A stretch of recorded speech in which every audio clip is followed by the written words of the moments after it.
আসসালামু আলাইকুম। দেখুন সকাল সকাল গিফট পেলাম, আর সেটা হলো কুমড়ো ফুল, মিষ্টি কুমড়ো।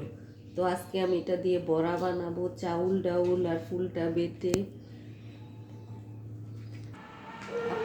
ইউটিউব চ্যানেলে আমার এই ভিডিও পাবেন, কিভাবে কুমড়ো ফুলের বড়া বানাতে হয়। এই রেসিপিটা দেখবেন আপনারা।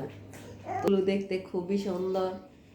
সকাল সকাল এরকম উপহার পেলে সবারই মন ভালো হয়। তো আমি এখানে দেখবো কয়টা ফুল, 1 2 3 4 5 6 7 8 9 10 11 12 13 14 15 16 17 18 19টা ফুল। বেশ ভালোই বড় হবে। আর ফুলগুলো দেখুন খুব বড় বড় তাজা। যারা যারা না চিনেন আর না জানেন, এটা হলো কুমড়ো ফুল। এটা দিয়ে খুব মজাদার বড়া হয়।